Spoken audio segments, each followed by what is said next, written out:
ఆయన నన్ను ఇలా అడిగాడు, అన్న మీరు క్రిస్మస్ పండుగ ఆచరించరా, క్రిస్మస్ పండుగ చేయరా అన్నాడు. ఎందుకు చేయవయ్యా? డెఫినెట్గా చేస్తాము అన్నాను. ఏ రోజు చేస్తారు అన్నాడు.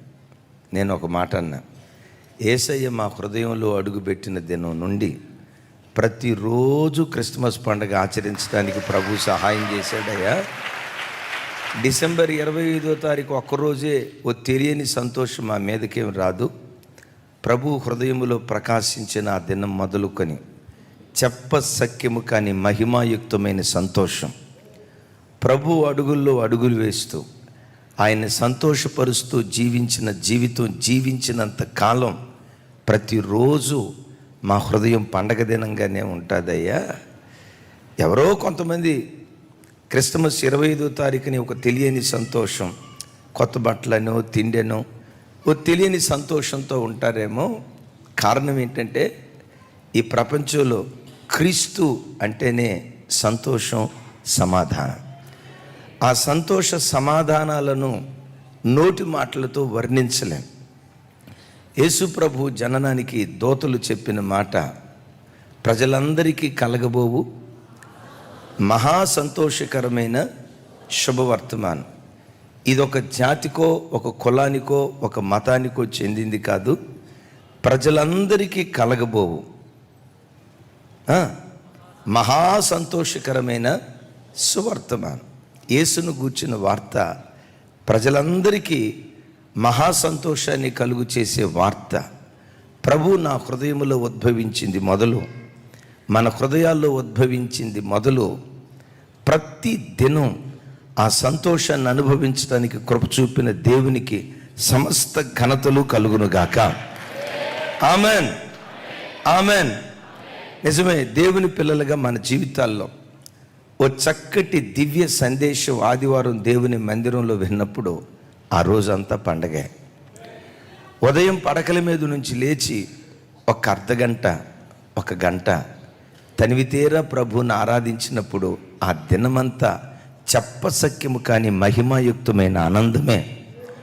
ప్రభు అడుగుల్లో అడుగులు వేస్తూ ఆయన కొరకు బ్రతికిన ప్రతి దినం ఆ సంతోషాన్ని నోటి మాటలతో ఏమని వివరించగలవు? ఆ ఆనందాన్ని ఏ పదాలతో వర్ణిస్తే సరిపోతుంది? అందుకని భక్తుడు పేతురు గారు అంటాడు, చెప్పసఖ్యము కాని మహిమాయుక్తమైన ఆనందం. యేసుక్రీస్తు జననం సంతోషం, చెప్పసఖ్యము కాని మహిమాయుక్తమైన ఆనందం. అయితే ఒక బాధాకరమైన సంగతి ఏంటంటే, ప్రపంచానికి చెప్పసఖ్యము కాని మహిమాయుక్తమైన సంతోషాన్ని పంచడానికి యేసుక్రీస్తు వారు ఉద్భవించారు వాస్తవమే. కానీ యేసుక్రీస్తు వారు ఉద్భవించిన ఆ దినాలలో బెత్లెహేము చుట్టూతో ఉన్న ప్రాంతాలలో ఒక్కొక్క తల్లికి గుండెకోత కలిగి హృదయాలు పగిలేలాగా, దిక్కులు పెక్కటిల్లేలాగా కొంతమంది తల్లులు ఆర్తనాదాలు చేస్తున్నారు, ఏడుస్తున్నారు. సంతోషాన్ని పంచేటువంటి ఆ దినాల్లో కొందరు ఎందుకు దుఃఖాక్రాంతులయ్యారు? కొంతమంది తల్లులకు గుండె కోత ఎందుకు కలిగింది? ఈ ఉదయం ఫస్ట్ సెషన్లో ఈ తల్లుల కడుపు కోతకు కారకులు ఎవరు అనే టైటిల్ పెడితే ఒక ఆయన అన్నాడు, అన్నయ్య శుభవాంట పండగ చేసుకుంటా ఉంటే ఈ తల్లుల కడుపు కోతకు కారకులేంటి అని అంటావేంటయ్యా? ఈ మర్మం గుర్తిస్తే హృదయం ఉప్పొంగేటట్లుగా ప్రతిదినం మన ఇంటిలో పండగ వాతావరణం నెలకొంటుంది.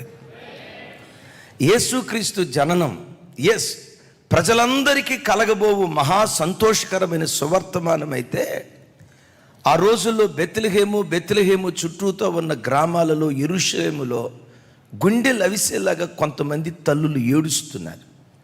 సంతోషాన్ని పెంచే క్రీస్తు ఎందుకు ఆ ప్రాంతాలలో దుఃఖాక్రాంతులై ప్రజలు ఏడుస్తున్నారు? రండి దేవుని వాక్యాన్ని ధ్యానించుదాం.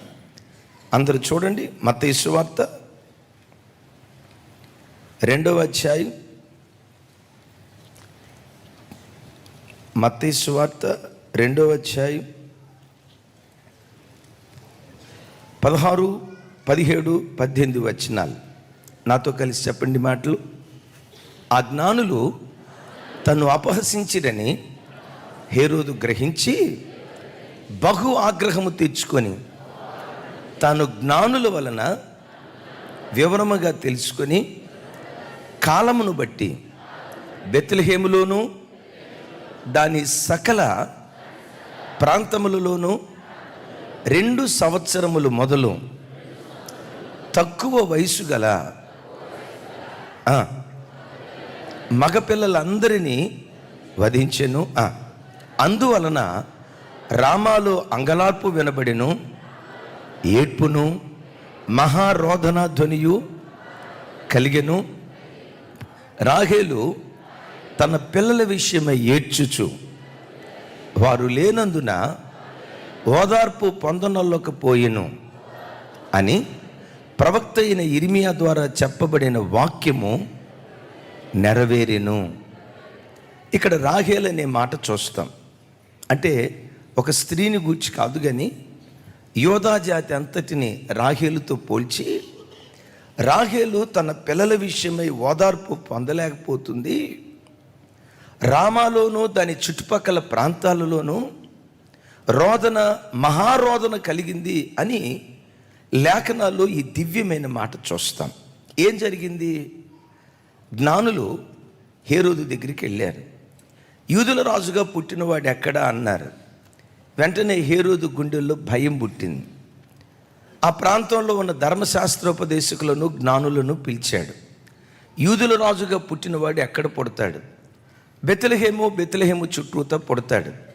హేరోదు కలిగిన కలవరం ఏంటంటే, ఆల్రెడీ నేను రాజునై ఉండగా ఇంకొకడు పుట్టాడంటే నా కుర్చీకి ఎసరు కలిగినట్లే నా సింహాసనాన్ని నేను కోల్పోతాను.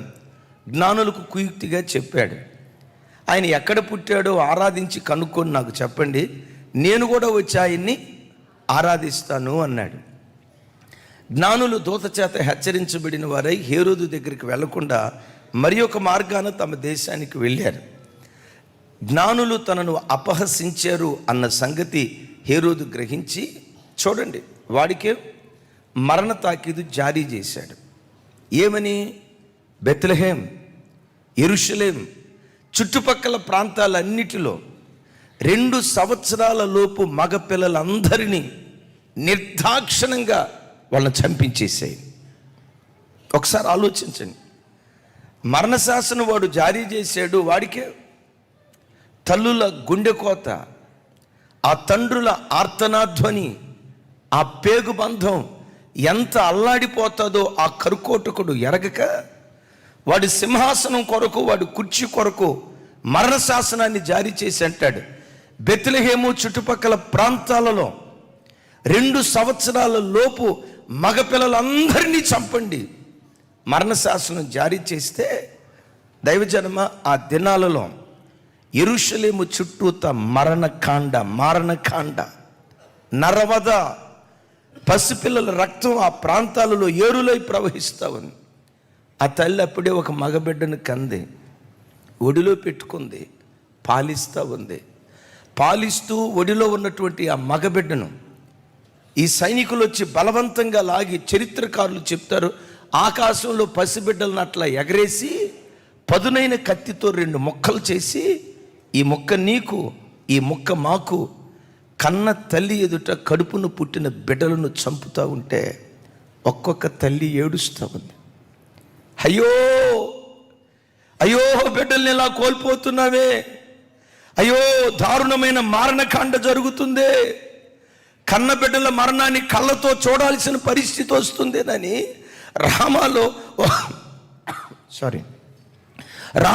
ఓ గొప్ప అంగలార్పు. రాహేలు తన పిల్లల విషయమై ఏడుస్తుంది. దైవజనమా, నేనంట, ఏ తల్లి తండ్రి కూడా వారు బ్రతికున్న దినాల్లో కళ్ళ ఎదుట పిల్లలు చనిపోతే అది ఏ తల్లికైనా గుండె కోత. బిడ్డకి తల్లికి ఒకేసారి మరణం వచ్చింది అనుకోండి, దేవుడు వచ్చి ఒక మాట అన్నారు, మీ ఇద్దరిలో ఒకళ్ళే బ్రతుకుతారు, ఎవరికి జీవం కావాలో ఎవరికి మరణం కావాలో కోరుకో అని తల్లిని అడిగితే ఏ తల్లి అయినా ఏం చెప్తాదో తెలుసా? నేను చనిపోవాలయ్యా, నా బిడ్డ బ్రతకాలయ్యా, నేనేమైపోయినా పర్వాలేదయ్యా, నా బిడ్డ బ్రతికితే చాలని బిడ్డ కొరకు తల్లి తన ప్రాణాన్ని అర్పించి బిడ్డను బ్రతికించుకుంటుంది ఏ తల్లి అయినా. ఇక్కడ ఈ స్థలంలో తల్లుల కళ్ళ ఎదుట భయంకరమైన మారణకాండ చరిత్రకారులు ఇలా చెప్తారు. ఆ దినాల్లో గ్రీకు చరిత్రకారుడు ఏం చెప్తాడంటే, దరిదాపుగా 14,000 మంది మగబిడ్డలు కత్తి చేత చంపబడ్డారట. 14,000 మంది తల్లులు, తండ్రులు. ఒక తల్లి తండ్రే కదా, వారికి అనుబంధంగా ఎంత బంధువర్గం. గ్రీకు చరిత్రకారుడు చెప్తాడు 14,000 మంది పసిబిడ్డలు చంపబడ్డారని. దీని గురించి సిరియా చరిత్రకారుడు చెప్తాడు 14,000 కాదు 64,000 మంది మగబిడ్డలు ఆ దినాన్ని చంపబడ్డారని. చరిత్ర కాస్త వృద్ధి పొందిన తర్వాత మధ్యయుగపు చరిత్రకారులు ఏం చెప్తారంటే 64,000 కాదు, 64,000 కాదు, 14,000 కాదు, ఆ ఒక్కరోజు 144,000 మంది మగబిడ్డలు చంపబడ్డారు అని చరిత్రకారుడు చెప్తాడు. ఆ ఫొటోస్, ఇమేజెస్ ఉన్నాయి. 144,000 మంది మగబిడ్డలు. ఆ తల్లులు బిడ్డల శవాలను చూసి గర్భశోకంతో గుండెలు అవిసేలాగా ఏడుస్తున్నారు, గుండెలు అవిసేలాగా రోధిస్తున్నారు. దైవజనమా, ఒక తల్లి కాదు, ఇద్దరు కాదు, కొన్ని లక్షల మంది తల్లులు రోడ్ల మీద డొర్లుతూ అయ్యో అయ్యో అయ్యో అయ్యో అని ఆర్తనాదాలు చేస్తూ గుండెలు అవిసేలాగా రోధిస్తున్నారు. నేనంట, క్రీస్తు జననం సమస్త మానవాళికి మహా సంతోషాన్ని కలుగు చేసే శుభవార్త. ఎప్పటికీ ఎన్నటికీ యేసుక్రీస్తు వారు సంతోషపు ఔషధం. ఆమేన్. ఈ ప్రపంచంలో మానవాళికి నెమ్మదిని, సంతోషాన్ని, సమాధానాన్ని ఇవ్వగలిగే ఒకే ఒక్క దేవుడు యేసుక్రీస్తు ప్రభువారు. నేనంట, ఆ పేరు తలస్తే చాలు, యేసు అనే నామస్మరణ చేస్తే చాలు, ఆయన పేరు చెవులతో వింటే చాలు, హృదయం ఆనంద సాగరంతో ఉప్పొంగటానికి దేవుడు కృప చూపిస్తాడు. ఆమేన్. చెప్దాం ఆమేన్. నేనంట, సమస్త మానవాళికి మహా సంతోషాన్ని కలుగు చేసే యేసుక్రీస్తు జననం ఎందుకు బెత్లెహేములో విషాదాన్ని మిగిల్చింది? ఒకరు కాదు, ఇద్దరు కాదు, 144,000 మంది మగబిడ్డలు చంపబడితే ఏమో కొంతమంది తల్లులకు వివాహమై 10 సంవత్సరాల తర్వాత లేక మగబిడ్డ పుట్టి ఉండొచ్చు. వీడిని చూసుకుంటా నేను బ్రతుకుతా, ఇన్ని సంవత్సరాల నా కల నెరవేరింది, పుట్టిన ఈ మగబిడ్డను ప్రయోజకుడిగా చేస్తానని ఆ ఒక్క బిడ్డను ఎన్ని ఆశలతో ఆ తల్లి పెంచుంటుందో. ఒడిలో ఉన్న బిడ్డను లాగి తల్లి కళ్ళ ఎదుటే. దైవజనమా, అసలు చంపటం ఎందుకండి? ఒక చిన్న బిడ్డకి అనారోగ్యం కలిగితేనే ఏ తల్లి అయినా తల్లడిల్లిపోయే విధానం భయంకరంగా ఉంటుంది. బిడ్డ చావు బ్రతుకుల మధ్యలో కొట్టుమెట్టాడుతుంటే తల్లి ఏమని ప్రార్థన చేస్తూ తెలుసా? దేవా, నా ఆయుష్ కూడా పోసుకుని వీడు బ్రతకాలయ్యా, నేను చనిపోయినా పర్వాలేదు. నిన్న ఆదివారమే సెకండ్ సెషన్ అయిపోయిన తర్వాత నేను ఇక్కడ ప్రార్థన చేస్తూ ఉన్నాను. ఆ ప్రార్థనల మధ్యలో ఇక్కడి నుంచి ఒక తల్లి తండ్రి పెద్దగా అరుస్తా కేకలేస్తున్నారు. అయ్యా కొడుక అని గుండెల విషయాలాగా అరుస్తున్నారు. నేను ప్రార్థన చేస్తా, ఏమైపోయిందని చూసి నేను అటువైపు చూస్తే ఇక్కడే ఒక చిన్న బిడ్డ చనిపోతే తల్లి తండ్రి అట్లా ఏడుస్తున్నారు. ఇక నేను వాళ్ళకి ప్రార్థన చేసి ఈ బిడ్డ దగ్గరకు వచ్చేసరికి ఫిట్స్ వచ్చినాయట, జ్వరంతో ఫిట్స్ వచ్చినాయట. సో ప్రార్థన చేయించుకుందాం, ఆ ఫిట్స్ వ్యాధితో బాధపడుతున్న బిడ్డకు ప్రార్థన చేయించుకుందాం అని మందిరానికి తీసుకొస్తూ ఉంటే మార్గ మధ్యలో కూడా జ్వరంతో ఫిట్స్ వచ్చి ఇక్కడ పెట్టి ఏడుస్తూ ఉన్నారు. ఆ బాబు ఇట్లా కొట్లాడుకుంటున్నాడు. నేను ఆ బిడ్డకు దగ్గరికి రాకమునుపు నా గుండెల్లో తెలియని కలవరం, బిడ్డకి ఏమైనా అయిందేమో. ఒకవేళ ఈ స్థలంలో నుంచి శవాన్ని మోసుకొని వెళ్తే, దేవా అది మాకెంత గుండె కోతో కదా, నీ సన్నిధికి వచ్చిన బిడ్డయ్యా, ఏం జరిగిందో అని చెప్పి ఆ బిడ్డ దగ్గరికి వెళ్ళి ప్రార్థన చేశాను. దైవ సేవకులు ప్రార్థన చేశారు. ప్రార్థన ముగింపులో ఆ బిడ్డకు అద్భుతమైన స్వస్థతను దేవుడు అనుగ్రహించాడు. అద్భుతమైన స్వస్థత. నేను ఎందుకు ఈ మాట చెప్తున్నానంటే, కడుపున పుట్టిన బిడ్డకి చిన్న ఫిట్స్ అంటే కొంచెం ఇబ్బందికరమే. ఆ ఇబ్బందికరమైన రోగం కలిగితే తల్లి చూసి తట్టుకోలేకపోయిందే. 1,44,000 గర్భాలకు గర్భశోకం కలిగితే, గుండె కోత కలిగితే, ఆ ఆర్తనాధ్వని ఆకాశాన్ని మించుంటుంది. ఇప్పుడు నా ప్రశ్న, ఈ తల్లుల గుండె కోతకు కారకులు ఎవరు? ఈ తల్లుల ఆర్తనాధ్వని, ఒక్కొక్క తల్లి గుండెలు అవిసేలాగా ఏడవటానికి ఈ తల్లుల గుండె కోతకు కారకులు ఎవరంటే, నేనంట ఈ తల్లుల గుండె కోతకు కారకులు జ్ఞాని అజ్ఞానిగా మారాడు. జ్ఞానులు అజ్ఞానులుగా మారితే ఆ స్థలంలో గుండె కోత కలుగుతుంది. జ్ఞాని అజ్ఞానిగా మారాడు అంటున్నారన్నా, అసలు జ్ఞాని ఎవరు? జ్ఞాని అజ్ఞానిగా మారటం ఏంటి? తూర్పు దేశపు జ్ఞానులు ఉన్నారు కదా, నక్షత్రం ఉదయించింది, యెరూషలేముకు వచ్చే వరకు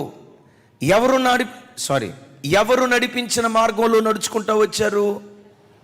సౌండ్ పెంచాలా, కొంచెం సౌండ్ పెంచాలా, మరొకసారి. నక్షత్రం నడిపించిన మార్గం గుండా వచ్చారు. యెరూషలేముకు వచ్చిన తర్వాత వాళ్ళ సొంత ఆలోచించి జ్ఞాని అజ్ఞానిగా మారి హేరోదు దగ్గరికి, జ్ఞానం లేని హేరోదు దగ్గరికి వెళ్ళి అంటాడు, యూదుల రాజుగా పుట్టినవాడు ఎక్కడ? ఎప్పుడు ఆ మాట అయితే అన్నారో హేరోదు గారి గుండెల్లో మంట పుట్టింది.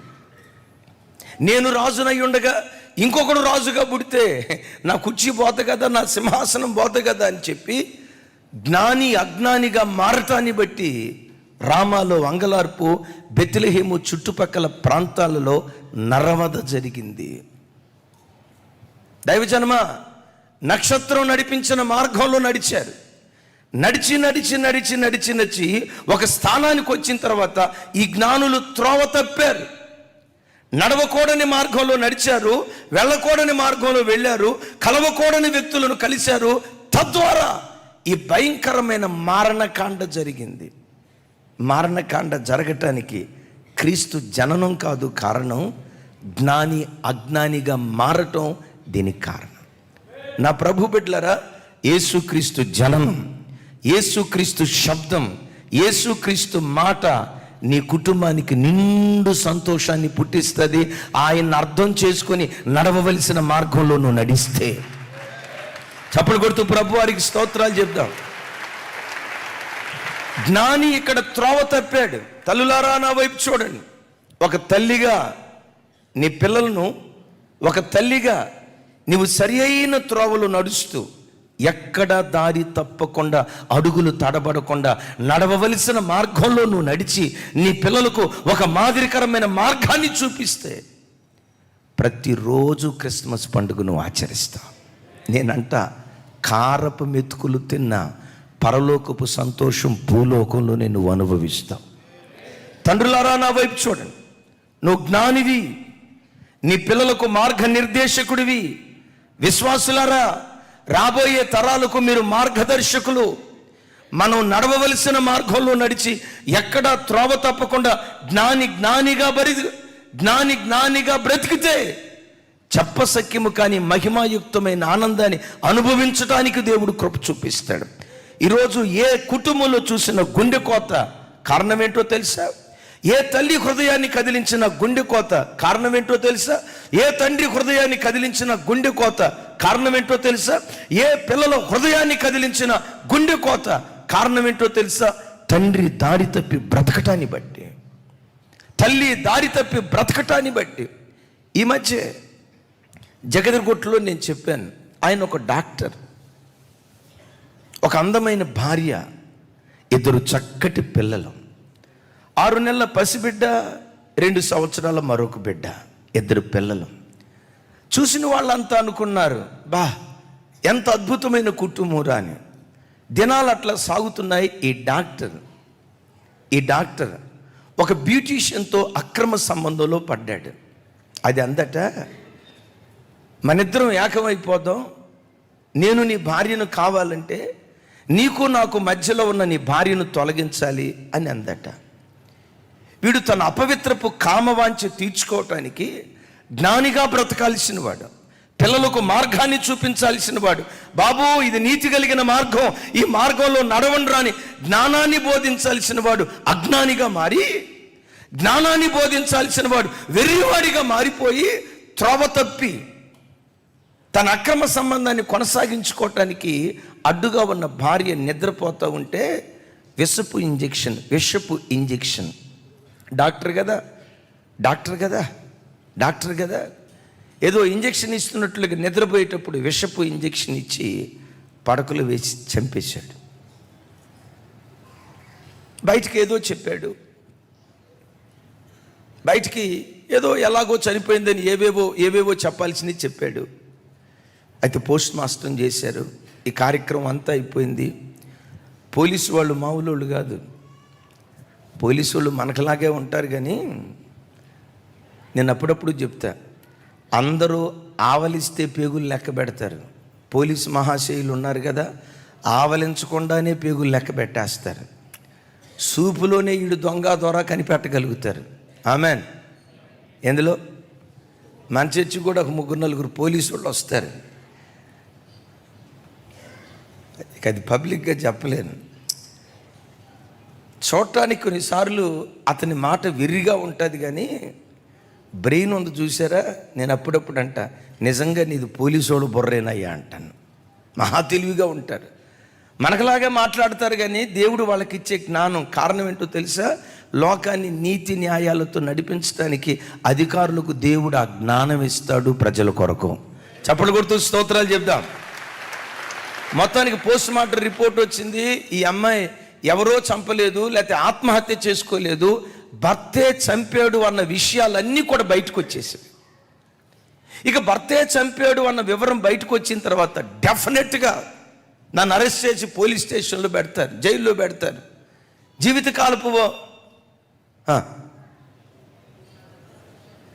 జీవితకాలపు శిక్ష నాకు వేయొచ్చు. ఇక నా బ్రతుకు వృధా అయిపోయింది కదా.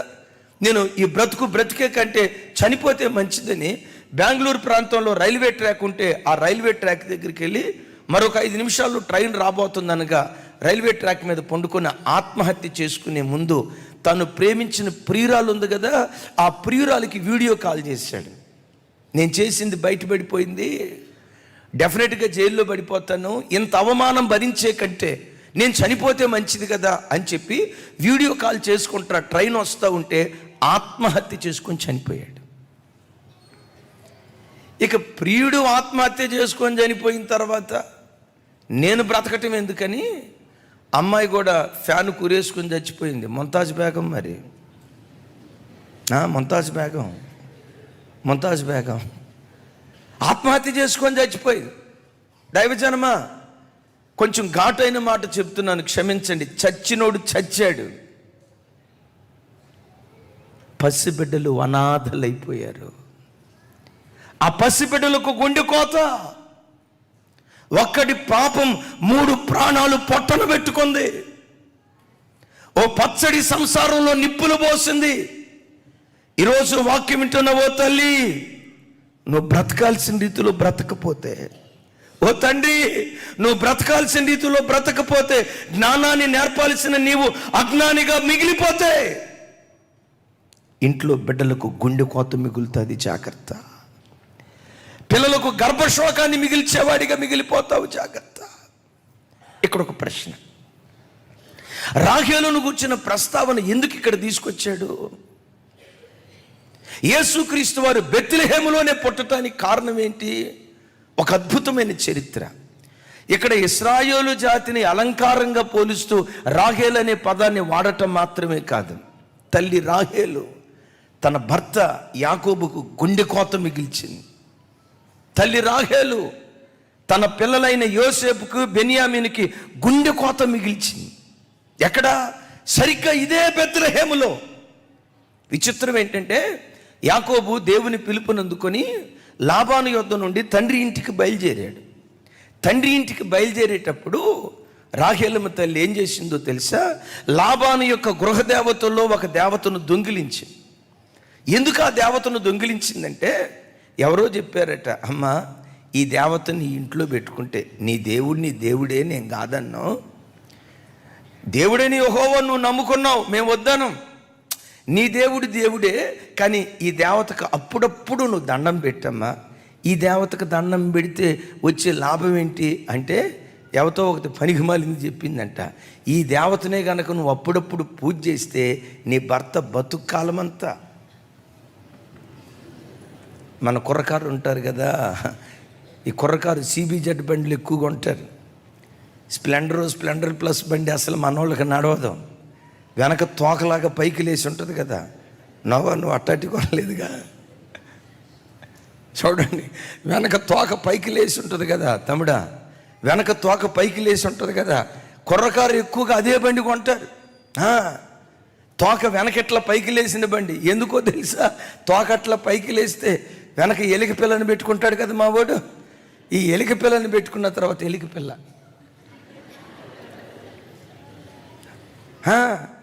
చూడండి, ఎవతో చెప్పింది, అమ్మా ఈ గృహదేవతే కనుక నీ ఇంట్లో ఉంటే అప్పుడప్పుడు దైవజనమా, రాహేలే మామూలుది కాదు, ప్రార్థనా పరురాలు. యెహోవా నా మొర విని, ఇదిగో ఈ బిడ్డను దేవుడు నాకు ఇచ్చాడని వానికి దాను అనే పేరు పెట్టి, యెహోవా నా మొర విని, మరొకడికి నఫ్తాలి అని పేరు పెట్టింది. నఫ్తాలి అనే పేరుకున్న అర్థం ఏంటంటే, దేవుని కృప విషయమై పోరాడి నేను గెలిచి తిని. అంటే కృప పొందుకునే విషయంలో పోరాడింది, ఎస్.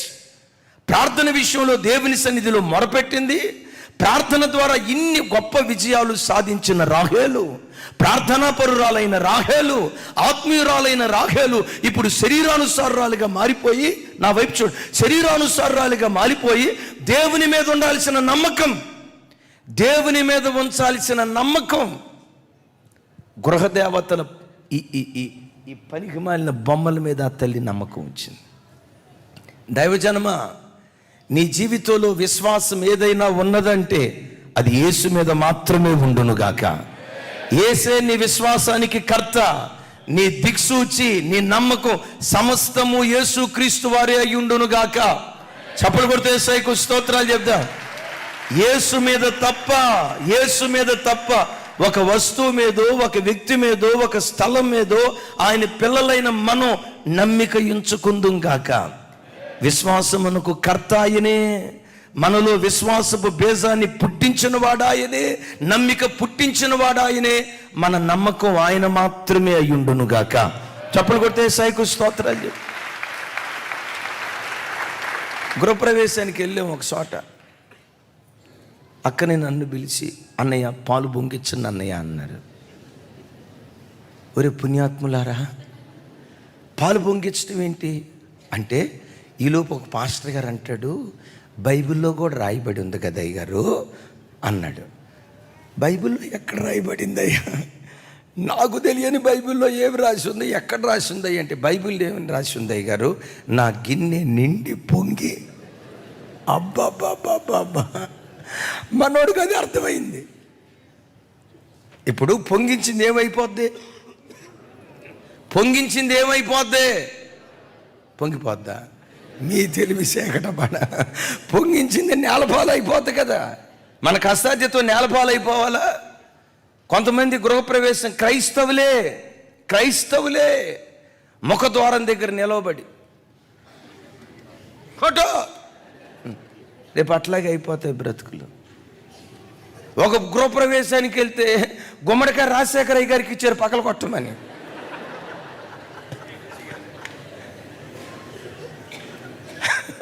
విన్నారా? గుమ్మడికాయ పక్కలు కొట్టమని రాజశేఖరయ్య గారికి ఇచ్చారు. ఆయన ఎంత సౌమ్యుడో, అంత ఫైర్ బ్రాండ్. డైరెక్ట్గా అన్నారు, నీ తలకాయ పగల కొడతా అన్నారు. విశ్వాసం దేని మీద ఉండాలి? క్రీస్తు మీద తప్ప నీ నమ్మకం ఏదైనా ఉన్నదంటే, నీ విశ్వాసం ఏదైనా ఉన్నదంటే, ఆధారపడదగింది ఏదైనా ఉన్నదంటే అది యేసు మాత్రమే అయ్యుండును గాక. చూద్దాం యేసు మాత్రమే అయ్యుండును గాక. గమనించండి, ఈ తల్లి ఎంత మంచిదో తెలుసా? ఈ సంగతి భర్తకు కూడా చెప్పలా. లాబాను వచ్చాడు, నీ తండ్రి ఇంటికి వెళ్ళాలంటే వెళ్ళు, వద్దని దేవుడు, నా గృహదేవతను నువ్వెందుకు దొంగిలించావు? యాకోబు అంటాడు, నో, నీ గృహదేవతను నేను దొంగిలించడం ఏంటయ్యా, పొరపాటు నేను దొంగిలించలా అంటాడు. అక్కడ ఏమంటాడు తెలుసా? నా దగ్గర కానీ, నా ఇంట్లో ఉన్న వాళ్ళు ఎవరి దగ్గర కానీ నీ గృహదేవత ఒకవేళ ఉంటే నిశ్చయముగా వాడు, చెప్పండి గట్టిగానండి, నిశ్చయముగా వాడు బ్రతుకునుగాక. ఇంక గృహదేవతను తర్వాత బతికేది ఎక్కడ? సావటమేగా.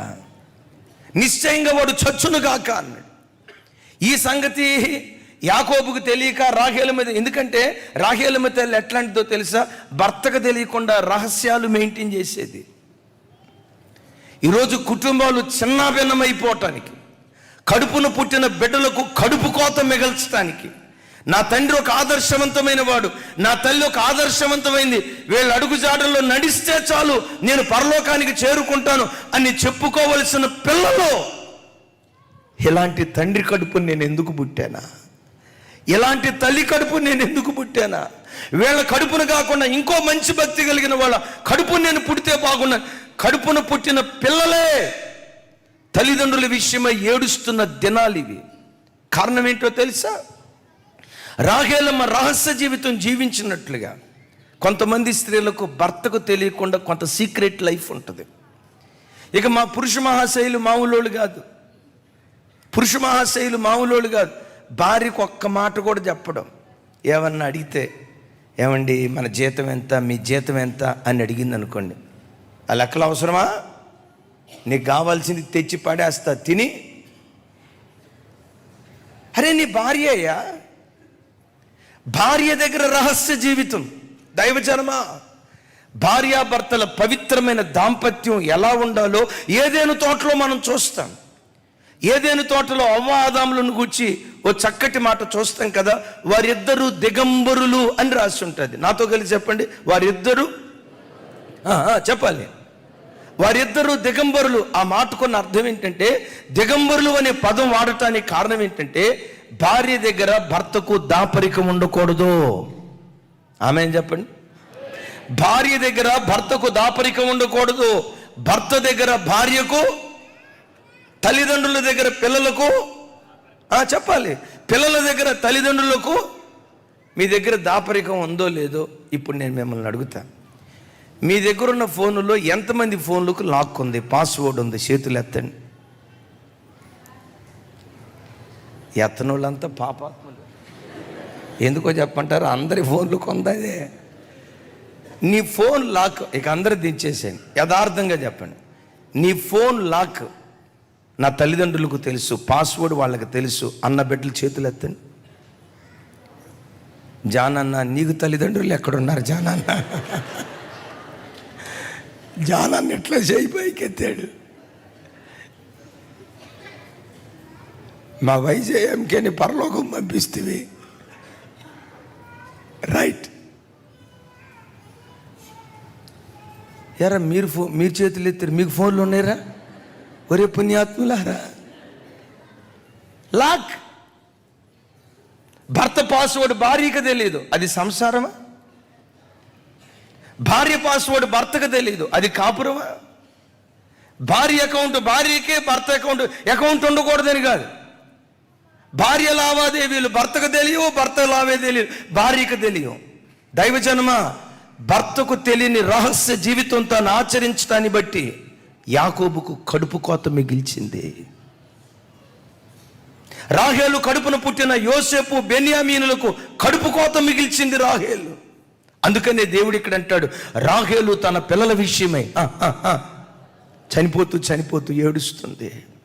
అయ్యో కొడుకా, నీ ఆలన పాలన చూసుకోకుండా నేను చనిపోతున్నానే, నీ మంచి చెడులు చూడకుండా నేను చనిపోతున్నానే. నీకు ముద్దన్నం పెట్టేది ఎవర్రా? స్తన్యపానాలు ఇచ్చేది ఎవర్రా? నీ ఆకలి తీర్చేది ఎవర్రా? నీ ఆలనా పాలన చూసేది ఎవర్రా అని ఏడుస్తూ ఏడుస్తూ ఏడుస్తూ ఏడుస్తూ రాహేలు అక్కడ కన్ను మూసింది. కారణం ఏంటో తెలుసా? తల్లి దాడి తప్పింది. దైవజనమా, జ్ఞాని అజ్ఞానిగా మారితే కడుపు కోతే, ఆత్మీయుడు శరీరానుసారుడిగా మారితే కడుపు కోతే, పవిత్రంగా బ్రతికేవాడు అపవిత్రుడిగా మారితే కడుపు కోతే, విశ్వాసవీరుడు అవిశ్వాసం కలిగిన వాడిగా మారితే కడుపు కోతే. నేనంట ప్రాణం పోయి ఆఖరి క్షణం వరకు మన ఆరంభం కంటే ముగింపు మహిమకరంగా ఉండునుగాక. చెప్దాం గట్టిగా, చప్పలు కొడుతూ స్తోత్రాలు చెప్దాం. ఈ క్రిస్మస్ నీకు ఇస్తున్న సందేశం ఏంటో తెలుసా? రక్షణ పొందిన ప్రారంభ దినాల్లో నీకున్న ఆత్మీయత కంటే, ప్రభువులో నువ్వు అడుగుపెట్టిన తొల్లిడి దినాల్లో నీకున్న ప్రార్థనా జీవితం కంటే, సంఘం అంటే నీకున్న ప్రేమ కంటే, దైవ సేవకులంటే నీకున్న అనుకవ కంటే 30 60 100 అది రోజు రోజుకు విస్తరించుటకు దేవుడు కృప చూపించును గాక. మరొకసారి ఈ మాట చెప్తాను. మొదట్లో నువ్వు కనపరిచిన భక్తి కంటే, మొదట్లో నువ్వు కనపరిచిన విశ్వాసం కంటే, నీ ప్రారంభం కంటే నీ ముగింపు మహిమకరంగా ఉండాలి. అలా మహిమకరంగా కొనసాగించుకుంటూ వెళ్ళు. గర్భశోకం కాదు, ఎక్కడ అడుగుపెట్టిన గంతులేస్తూ నాట్యమాడే దినాలు నా ప్రభు నీకు అనుగ్రహిస్తాడు. ఒక మాట, ఈ క్రిస్మస్ దినాన తీర్మానం చేసుకుని దేవుని సన్నిధిలో నుంచి వెళ్తారా? నా వైపు చూడండి. ఒక తల్లిగా నా పిల్లలకు నేను మార్గదర్శకురాలిగా ఉండాలి. తల్లిగా నేను ఎక్కడ దారి తప్పకూడదయ్యా. తండ్రిగా నేను ఎక్కడ దారి తప్పకూడదయ్యా. ఒక విశ్వాసిగా నేను ఎక్కడ దారి తప్పకూడదయ్యా. అభిషేకించబడిన సేవకులనే పేరు మాకు పెట్టారయ్యా. సంఘానికి త్రోవ చూపించే నక్షత్రాలుగా మేము ఉండాలి, త్రోవ చూపించే జ్ఞానులుగా ఉండాలి. నాయకులుగా సేవకులుగా ఉన్న నాయకులుగా సేవకులుగా ఉన్న మేమే దారి తప్పితే నరవద జరుగుతుంది. మనం ప్రాణం పోసేవారిగా ఉండాలి. ప్రాణం పోవటానికి కారకులుగా మనం వండుకుందాం గాక. చప్పట్లు కొడితే యేసయ్యకి స్తోత్రాలు చెప్పాం. ఈ నరవద జరగటానికి కారణం జ్ఞాని అజ్ఞానిగా మారాడు. సరే, జ్ఞానులంటే అన్యులు. రెండో కారణం చెప్పమంటారా? ఈ హేరోదుకి ఆ ప్రాంతంలో ప్రధాన యాజకులతోనూ జ్ఞానులతోనూ పరిచయాలు. ఈ హేరోదు ఏం చేశాడో తెలుసండి? ప్రధాన యాజకులను పిలిచాడు. యూదుల రాజుగా పుట్టినవాడు ఎక్కడా అన్నాడు. వీళ్ళు మహాపండితులు. ఎలాంటి పండితులు అంటే 6/6 ఎంత అంటే 66 అనే బ్యాచ్ ఇది. 3/3 3/3 ఎంత అంటే 33 అనే బ్యాచ్ ఇది. వాళ్ళని పిలిచారు. యూదుల రాజుగా పుట్టిన వారు ఎక్కడని వాళ్ళని అడిగితే చూడండి ఆ మాట, చూడండి.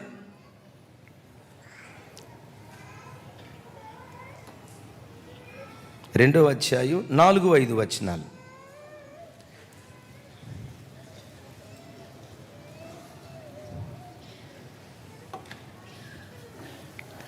రెండవ అధ్యాయం 4-5 వచనాలు చూడండి ఒకసారి. మత్తయి సువార్త 2వ అధ్యాయం 4-5 వచనాలు నేను చదువుతాను. నాతో కలిసి అందరూ ఈ మాటలు చెప్పడానికి ప్రయత్నం చేయండి. 4-5 వచనాలు. సరే, 3వ వచనం నుంచి చూద్దాం. హేరోదు రాజు ఈ సంగతి వినినప్పుడు అతడును అతనితో కూడా యెరూషలేము వారందరూ కలవరపడిరి. సంతోషించిరి అని రాసుందా, కలవరపడిరి అని రాసుందా? మిమ్మల్ని అడుగుతా, ఎందుకు కలవరపడ్డాడు? ఎప్పటికి కూడా యేసు ప్రభు అంటే భారతదేశంలో కొంతమంది మతోన్మాదులకు కలవరమే. ఆమెనా? ఆమెను కాదు. యేసు ప్రభు కలవరాన్ని పుట్టించేవాడు కాదు, కలవరాలను తీసివేసే దేవుడు. యేసుక్రీస్తు ప్రపంచ దేశాల్లో అశాంతిని సృష్టించేవాడు కాదు, శాంతి సమాధానాలు స్థాపించే శాంతి స్థాపకుడు, నేను ప్రకటించే ప్రభు అయిన యేసుక్రీస్తు. యేసుక్రీస్తును ప్రజలు తప్పుగా అర్థం చేసుకోవటానికే ఈ నా వైపు చూడండి, యేసుక్రీస్తును అపార్థం చేసుకోవటాన్ని బట్టే ఈ కలవరాలు. యేసుక్రీస్తును హేరోదు తప్పుగా అర్థం చేసుకోవటాన్ని బట్టే ఈ నరవద జరిగింది. సరే, కలవరం ప్రారంభమైంది. తన కలవరాన్ని తీర్చుకోవటానికి ఎవరిని పిలిచాడు? తర్వాత వచనం చూడండి. కాబట్టి నాతో కలిసి, కాబట్టి రాజు ప్రధాన యాజకులను, ప్రజలలో ఉండు శాస్త్రులను అందరినీ సమకూర్చి, ఎవరెవరిని సమకూర్చాడు? అందరినా?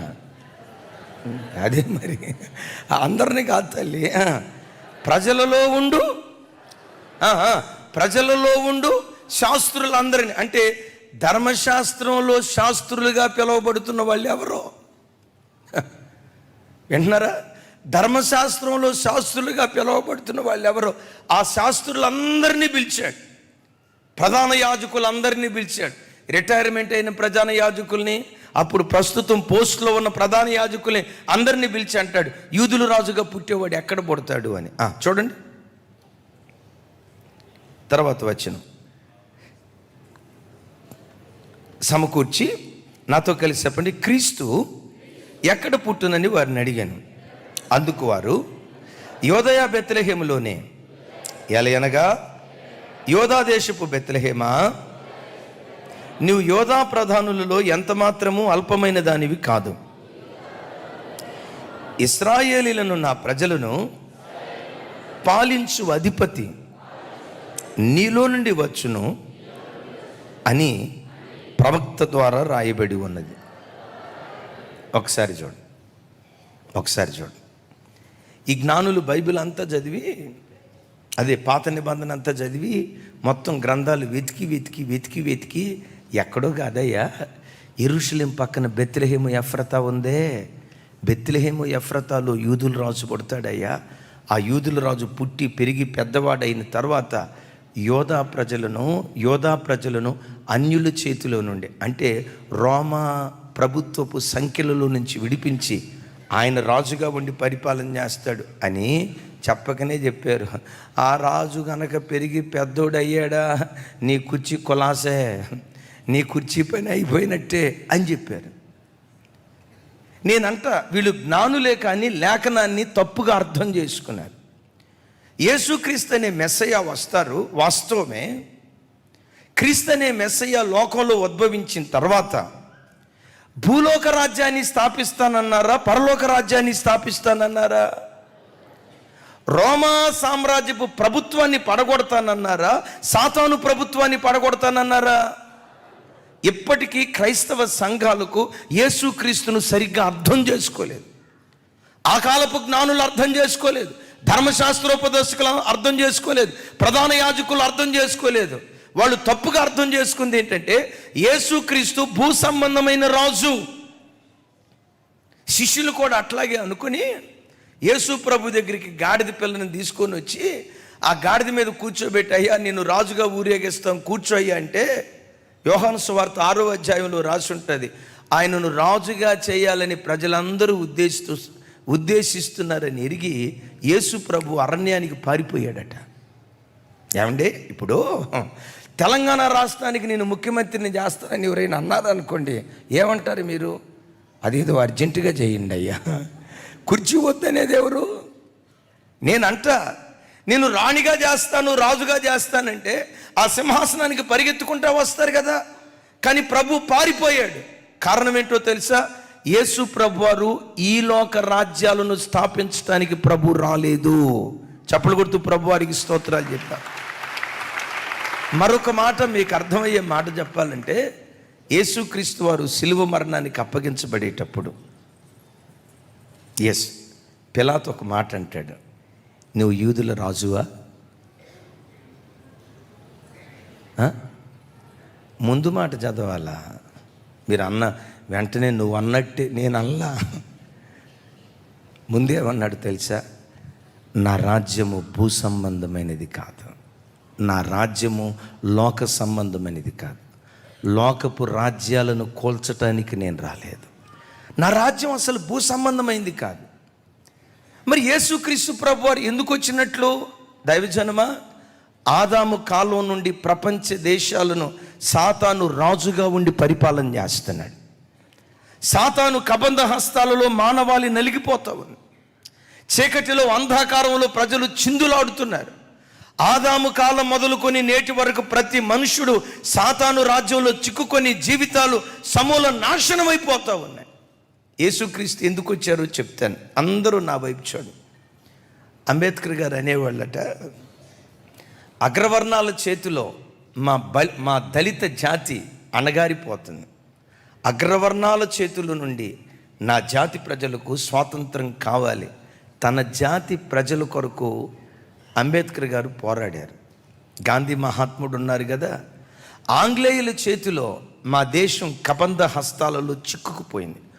ఆంగ్లేయుల చేతిలో నుంచి నా ప్రజలు విడిపించబడాలి.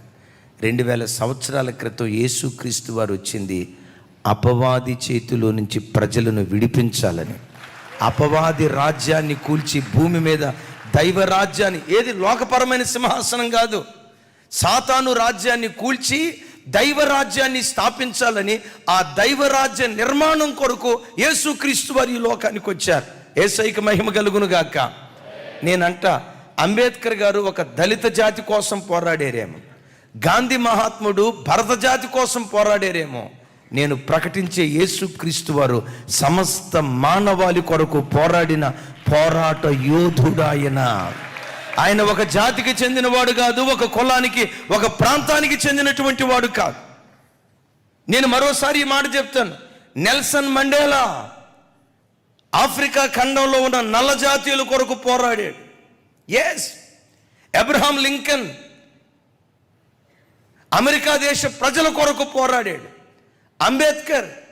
అంబేద్కర్ గారు దళిత జాతి కొరకు పోరాడారు. మహాత్మా గాంధీ భరత జాతి కొరకు పోరాడారు. ప్రపంచ మానవాళ్ళందరి కొరకు పోరాడిన పోరాట యోధుడు యేసుక్రీస్తు ప్రభువారు.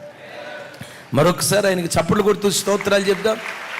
మరోసారి చప్పట్లు కొడుతూ స్తోత్రాలు చెప్దాం. దైవజనమా చూడండి, యూదులు కానీ ధర్మశాస్త్రోపదేశకులు కానీ ఇది యేసుక్రీస్తుని ఎరిగింది ఏంటంటే, ఆయన వస్తాడు, మేము తాగుబోతులుగా ఉన్నా, తిరుగుబోతులుగా ఉన్నా, వ్యభిచారులుగా ఉన్నా, విగ్రహారాధికులుగా ఉన్నా, ఆ రోమా సైనికుల చేతుల్లో నుంచి మమ్మల్ని విడిపిస్తాడు, మాకు కుర్చీ తెస్తాడు. ఆయన రాజు అయితే మేము కూడా రాజులుగా ఊరేగవచ్చు అని భూలోకపరమైన సింహాసనాన్ని స్థాపిస్తాడు అని అనుకున్నారు, అపార్థం చేసుకున్నారు. యేసయ్య అంటారు, నా రాజ్యము భూ సంబంధమైనది. దైవజనమా, ఈరోజు కూడా క్రైస్తవులు లేఖనాలను అపార్థం చేసుకున్నారు. అపార్థం ఎట్లాగో చెప్పమంటారా?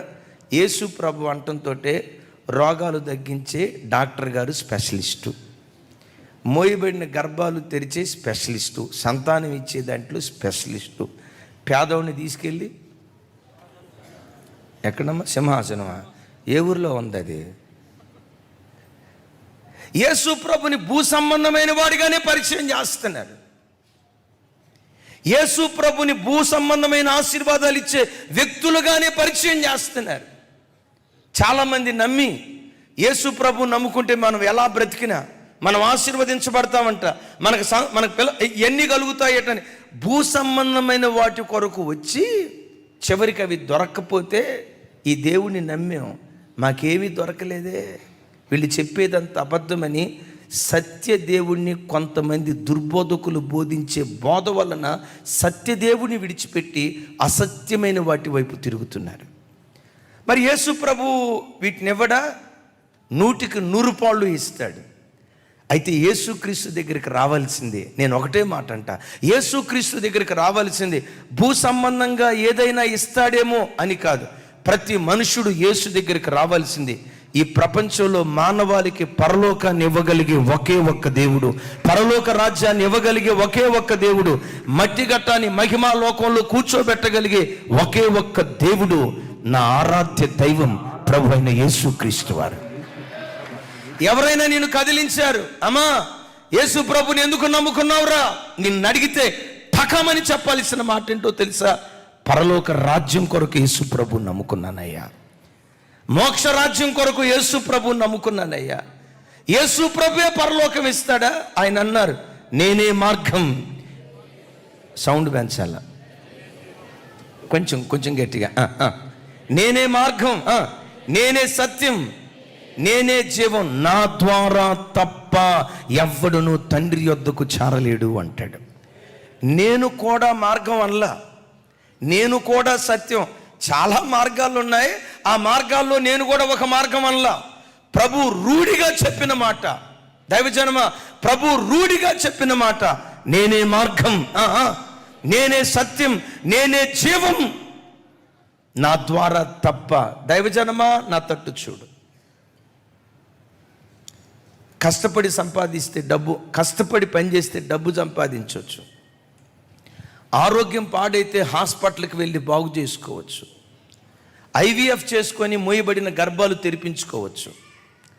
లోకంలో ప్రజల ద్వారా ఏదైనా దొరుకుతుందేమో, కానీ పరలోక రాజ్యం ప్రపంచంలో ఎవ్వడి వలన మనకు దొరకదు. పరలోక రాజ్యాన్ని ఇవ్వగలిగే ఒకే ఒక్క దేవుడు, పరలోక రాజ్యం దొరికే ఒకే ఒక్క స్థలం ప్రభు అయిన యేసుక్రీస్తు వారు. చప్పలు కొడుతూ ఆయనకి స్తోత్రాలు చెప్తారు. నిన్నెవరు కదిలించినా, నిన్నెవరు అడిగినా నీ విశ్వాసానికి కారణం ఏంటి? ఈ విశ్వాసాలన్నింటినీ విడిచిపెట్టి ఆ యేసు ప్రభు దగ్గరికి నువ్వు ఎందుకు వెళ్ళావు? యేసు ప్రభుని ఎందుకు నువ్వు ఆరాధిస్తున్నావు? ఎవరు నిన్ను అడిగినా ఒకటే మాట, ఈ భూమి మీద ఎంతకాలం బ్రతుకుతానో నాకు తెలియదయ్యా, చనిపోయిన తర్వాత పరలోక రాజ్యం చేరుకోవటానికి యేసుక్రీస్తు ఒక్కటే మార్గమని ఎరిగి పరలోక రాజ్యం కొరకు నేను ప్రభువుని నమ్ముకున్నానయ్యా. చేద్దాం ఆమేన్. అలాగని భూలోక సంబంధమైన వాటిని దేవుడు మనకు తక్కువ చేస్తాడని కాదు. ప్రభు అంటారు కదా, మొదట నా నీతిని, సౌండ్ పెంచాలా, మొదట నా నీతిని, నా రాజ్యాన్ని వెతకండి, అప్పుడు అవన్నీ మీకు అనుగ్రహించబడతాయి అంటాడు. బిడ్డ నమ్ము, భూలోక సంబంధమైన వేటి కొరకు నువ్వు పరిగెత్తాల్సిన అవసరం లేదు. అవే నిన్ను పరిగెత్తుకుంటూ వచ్చేటట్లుగా దేవుడు కార్యం చేస్తాడు. నువ్వు దేవుని వెంట పరిగెత్తు. నీ నీతి నాకు కావాలయ్యా, నీ పరలోక రాజ్యం నాకు కావాలయ్యా, మహిమాలోకాన్ని చేరుకోవాలయ్యా అని ఆయన కొరకు, ఆయన నీతి కొరకు, ఆయన రాజ్యం కొరకు కనిపెడితే భూలోకంలో నీకేది కావాలో అవన్నీ నీ కాళ్ళ ముందు దేవుడు పడేస్తాడు. యేసయ్యకి మహిమ కలుగును గాక. సౌండ్ పెంచుదాం. యేసయ్యకి మహిమ కలుగును గాక. చాలామంది దుర్బోధకులు యేసుక్రీస్తు వారిని భూలోకం వరకే పరిచయం చేస్తారు. ప్రజలు కూడా పిచ్చి విశ్వాసం చూడండి. స్వస్థతా కూటం అని చెప్పండి, పలానా పాస్టర్ గారు స్వస్థతా వరం ఉంది అని చెప్తే పొలోమని బరిగెత్తుతారు. ఒరే, ఆ పాస్టర్ గారు చక్కగా వాక్యం చెప్తాడురా, ప్రజల హృదయాలు మారతాయిరా, దుర్నీతిపరుడు నీతిపరుడుగా మార్చబడతాడురా, ఆ వాక్యం విందాం రండిరా అని అంటే దానికి పరిగెత్తరు. మన ఈ మధ్య చెప్పా, మనుషులు ఎక్కువగా దేనివైపు ఆసక్తి చూపిస్తారంటే, ఇటువైపు కాకరకాయల కూర ఉంది, ఇటువైపు చికెన్ ఫ్రై, క్రిస్మస్సే కదా పర్వాలేదు, ఉపవాస ప్రార్థన ఏం కాదు కదా, ఇటువైపు చికెన్ ఫ్రై, మటన్ ఫ్రై. ఈరోజు ఫస్ట్ సర్వీస్కి వచ్చారంటే వచ్చేటప్పుడే మీరు అందరూ వ్యూహాలు రచించుంటారు. No doubt. మన భాషలో చెప్పాలంటే పంచవర్ష ప్రణాళిక. చిన్నదాన్ని, పెద్దదాన్ని, ఆకాశంలో ఎగిరేదాన్ని, నేల మీద ప్రాకేదాన్ని, మొత్తానికి ఏదో ప్లాన్తోనే వచ్చారు. పుణ్యాత్ములారా, ఒక్కళ్ళు మమ్మల్ని భోజనానికి పిలవాల, ఒక్కళ్ళు. ఎవరిని అడిగినా ఏమంటారు తెలుసా? అన్నయ్య మీరు బిజీ కదా అన్నయ్య. ఆ ట్యాగ్ తగిలేస్తున్నారు. దేవుడు మిమ్మల్ని దీవించుగాక. రైట్, చెబుతాం ఆమేన్. అరే హుషారుగా చెప్పండి. యేసుక్రీస్తును తప్పుగా అర్థం చేసుకుంటున్నారు. యేసుక్రీస్తు వాటిని మించి దేవుడు మనకు అనుగ్రహిస్తాడు. నీ దేవునికి అది ఆఫ్టర్ ఆల్. నేనంట, నిన్ను పరలోకానికే చేర్చగలిగిన వాడు, మహిమాలోకానికే చేర్చగలిగిన వాడు, ఆ దివ్య రాజనగరికే నేను చేర్చగలిగిన వాడు. ఆఫ్టర్ ఆల్ నువ్వు బ్రతికే ఈ చిన్న జీవితంలో నీకు కావలసిన దేవుడు అనుగ్రహించడా? నిశ్చయంగా గిన్నె నిండి పొంగి పొర్లేటట్లుగా నా దేవుడు నీకు అనుగ్రహిస్తాడు. చాలామంది లేఖనాలను అపార్థం చేసుకొని దుర్బోధల వైపు వెళ్ళటాన్ని బట్టి చాలామంది జీవితాలు రేపు యేసుక్రీస్తు రాకడలో వాళ్ళకు కడుపు కోత మిగులుతుంది. కడుపు కోత మిగిల్చేది ఏదో తెలుసా? దుర్బోధ. ఓసారి మా చిన్నతనంలో ఒక ప్రాంతంలో, నేను ఆ స్థలాలు పేర్లు చెప్పను, దుర్బోధ. ఏంటో దుర్బోధ తెలుసా? ఒకప్పుడు ఆ ప్రాంతంలో గొప్ప భక్తి కలిగిన దైవజనుడు ఉండేవాడు, చనిపోయాడు. ఆ ప్రాంతంలో సమాధి చేశారు. ఆ సమాధిని వేలం వెరిగా క్రైస్తవ ప్రజలు కాదు, కొంతమంది దుర్బోధకులుగా పిలువబడుతున్న సేవకులు ఏం చేశారో తెలుసా? ఆ దైవ సేవకుడు చనిపోయి ఒక 50 సంవత్సరాలు అవుతున్నా ఆ సమాధి దగ్గరికి ఎక్కడెక్కడి నుంచో మట్టి తీసుకొని వచ్చి చెప్తున్నారు, ఈ మట్టి తీసుకొని వెళ్ళి మీరు నీళ్ళలో కలుపుకొని తాగితే ఇది సర్వరోగ నివారిణి. తలనొప్పి వస్తే నీళ్ళలో కలుపుకొని మట్టి కలుపుకొని తాగండి, మీకు తలనొప్పి తగ్గిపోద్ది. మోయబడిన గర్భాల నీళ్ళలో కలుపుకొని తాగండి, తెరవబడతాయి. క్యాన్సరా కలుపుకో. విశ్వాసం ఎవరి వైపు వెళ్ళింది? ఇంకా కొంతమంది చేసే మాట ఏంటో తెలుసా? వాటి మీద పూలు చల్లి, ఇదిగో ఈ పూలు తీసుకొని వెళ్ళండి, ఈ పూలు తీసుకొని వెళ్ళండి. నన్ను ఒక అన్న అడిగారు, అన్నయ్య మనం కూడా నూనె డబ్బాలు అమ్మితే బాగుంటుంది కదా అన్నయ్య. ఒక అన్న అడిగాడు. అమ్మటం కాదన్నయ్య, కొంచెం నూనె డబ్బాలు కూడా మనం ప్రోత్సహిస్తే బాగుంటుంది కదా అన్నయ్య. అద్భుతం చెప్పమంటారా? గడిచిన సంవత్సరం జూలై నెల 25వ తారీఖు నుండి ఆగస్టు నెల 15వ తారీఖు వరకు మనం చేసిన ప్రార్థనలో ఇప్పటికే దేవుడు మనందరి ప్రార్థనల ద్వారా ఎన్నో ప్రార్థనలకు దేవుడు జవాబిచ్చాడు. మన సంఘంలోనే వివాహమై 7 సంవత్సరాలు అయిన తర్వాత కూడా సంతానం కలగలేని పరిస్థితిలో ఉన్న 2 బిడ్డలు, మొత్తానికి 3 బిడ్డల జీవితంలో మన సంఘంలో ఆ బిడ్డల గర్భాలు దేవుడు తెరిచాడు. దూర ప్రాంతాల నుంచి ఎంతోమంది ఫోన్లు చేశారు. ఎంతోమంది, ఒక తమ్ముడైతే ఈ ఉపవాస ప్రార్థనల్లోనే నాకు ఉద్యోగం రావాలి ప్రభా, ఉపవాస ప్రార్థన ముగింపులోనే ఉద్యోగం ఇచ్చాడు. ఒక చెల్లి అయితే అద్భుతం, తనకు బెంగళూరు షిఫ్ట్ అయిపోయింది, సాఫ్ట్వేర్ ఇంజనీర్ ఉద్యోగం. ఆ బిడ్డ ఏం చేసిందో తెలుసా? బెంగళూరు వెళ్తే ఎంత మంచి చర్చి నేను మిస్ అయిపోతా, బెంగళూరు వెళ్తే నాకు శాలరీ రావచ్చు, ఇంతకంటే ఎక్కువ జీతం రావచ్చు, ఇంతకంటే ఎక్కువ ఆర్థిక పరమైనటువంటి స్థాయిలో నేను బ్రతకొచ్చు. కానీ ఇలాంటి శ్రేష్టమైన వాక్యం బెంగళూరులో కూడా కొన్ని చోట్ల ఉంది, కానీ అరుదుగా దొరుకుతుంది కదా. డబ్బు కంటే నాకు ఈ శ్రేష్టమైన బోధే ముఖ్యం అని చెప్పి ఆ డ్యూటీకి రిజైన్ చేసి, చుట్టూతో ఉన్న వాళ్ళు అన్నారు, అరే సాఫ్ట్వేర్ ప్రస్తుతం క్రైసిస్లో ఉంది, ఈ క్రైసిస్లో ఉద్యోగం వదిలిపెట్టి బెంగళూరు వెళ్ళనని చర్చి కోసం ఉద్యోగం రిజైన్ చేస్తావా పిచ్చిదానే? ఏం చర్చి ఇదొక్కటేనా చర్చి? ఇంకా చర్చిలు లేవా? చాలా చర్చిలు ఉన్నాయి. నువ్వు పిచ్చిదానివి కాకపోతే లేవు అని నేను అంటలేదయ్యా. నాకు ప్రతి ఆదివారం దైవ సేవకుల ద్వారా దేవుడు అందించే వాక్యాలు విన్నప్పుడు మాకు ఒక పండగలాగా ఉంటుందయ్యా. అక్కడ భూ సంబంధమైన బోధ దొరకదయ్యా, ఆత్మ సంబంధమైన బోధ, ప్రజలను పరలోక రాజ్యానికి చేర్చే బోధ సంఘంలో దొరుకుతుందయ్యా. సేవకులు ఎంత బలంగా వాడబడుతున్నా వాళ్ళు మరుగై ఉండటానికి ఇష్టపడతారు, కానీ వాళ్ళు పొరపాటున వాళ్ళను వాళ్ళు హెచ్చించుకునే మనస్తత్వం ఉండదయ్యా. ఇలాంటి సంఘాన్ని విడిచిపెట్టలేక నేను ఉద్యోగానికి రిజైన్ చేశాను. అందరూ పిచ్చోళ్ళు చూసినట్టు చూశారు.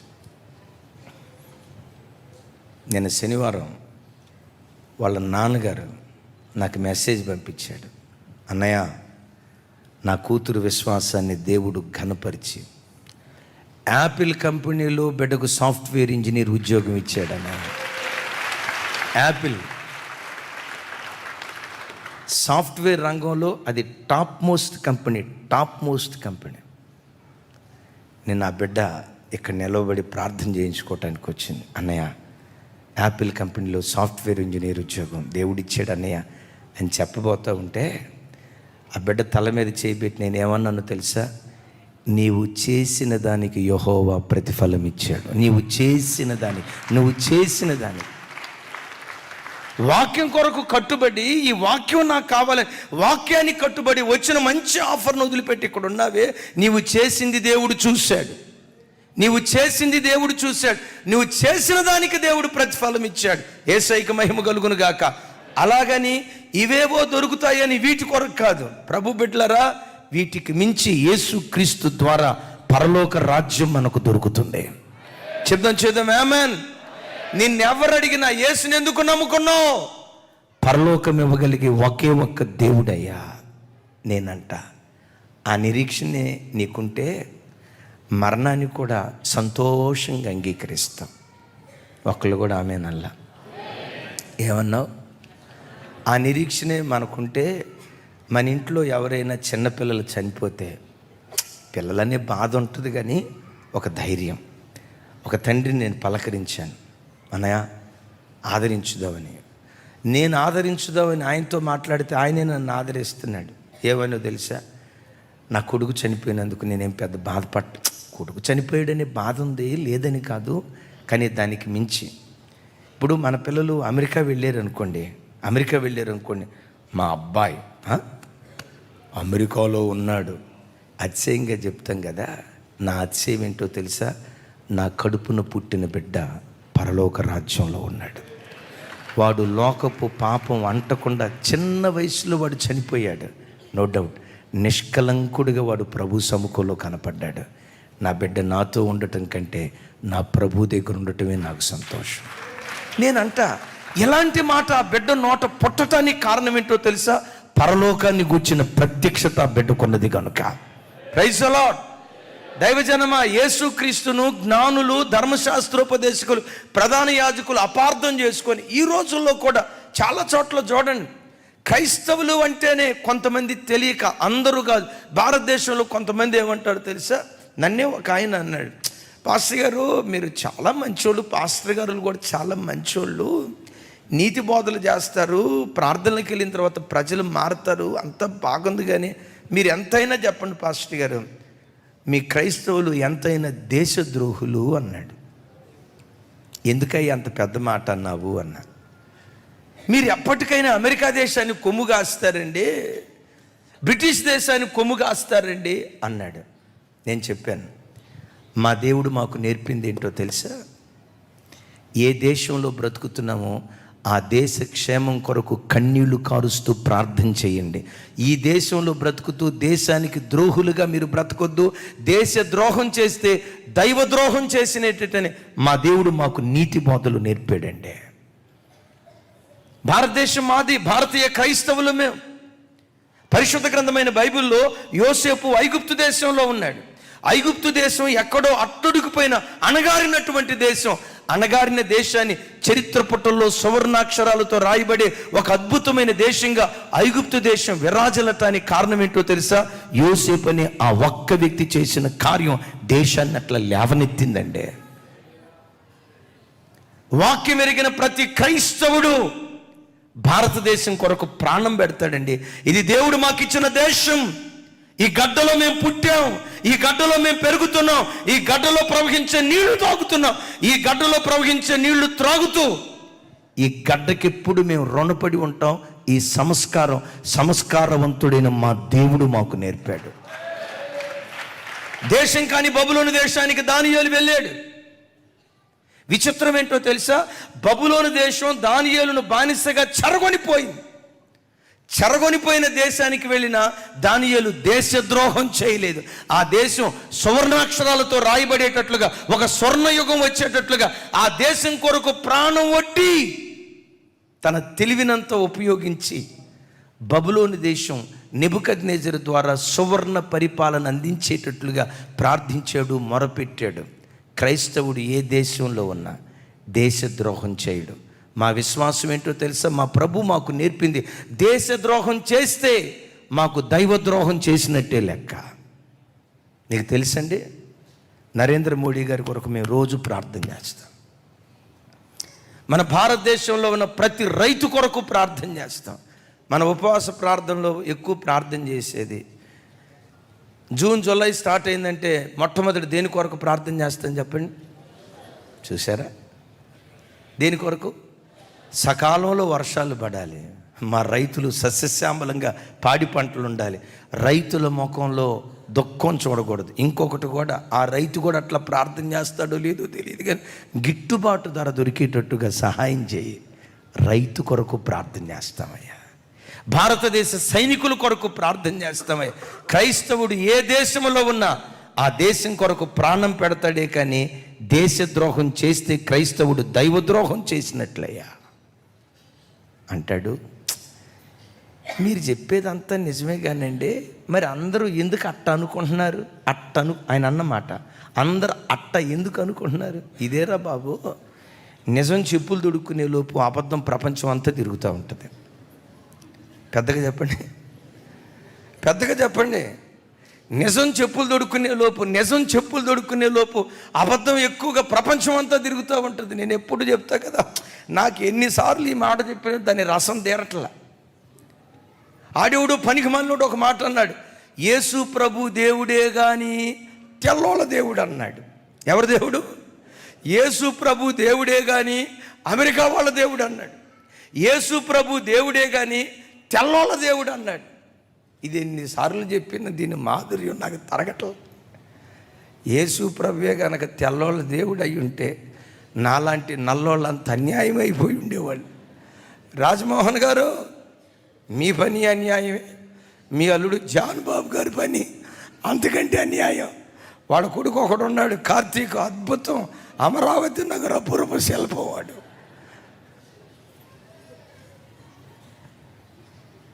బతుకులన్నీ అన్యాయం అయిపోయి ఉండేవి.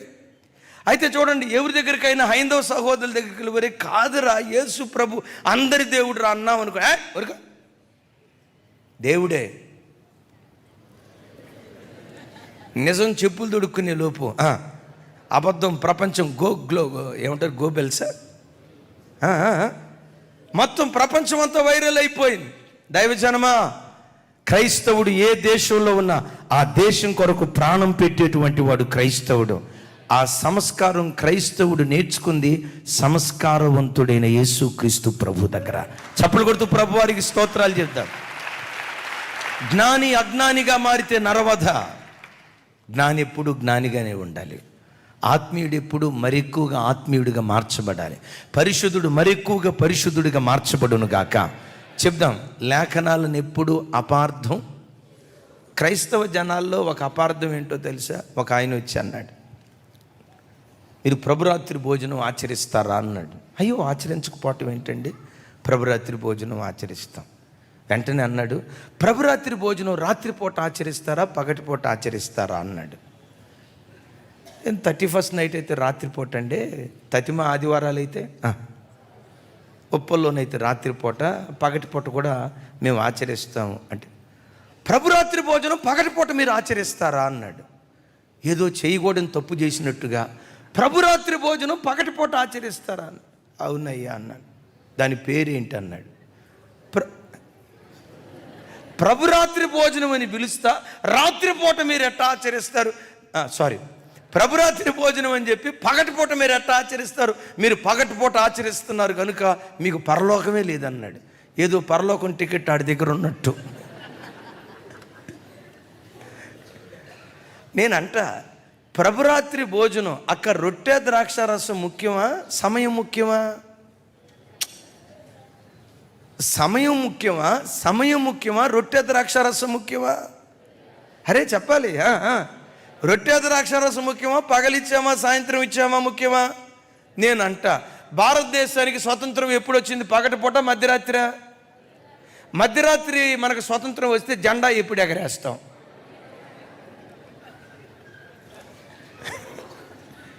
చెప్పండి, ఎప్పుడు ఎగరేస్తాం? మాకు మధ్యరాత్రి వచ్చింది కాబట్టి జెండా కూడా మధ్యరాత్రి ఎగరేస్తా ఉంటే పోలీసు వాళ్ళు పట్టుకొని పోలీస్ స్టేషన్లో వేస్తారు. సమయం ముఖ్యం కాదు, మాకు స్వాతంత్రం వచ్చిందని జ్ఞాపకం చేసుకోవటం ముఖ్యం. ఆంగ్లేయుల చేతిలో నుంచి దేశం ఎలా విడిపించబడింది?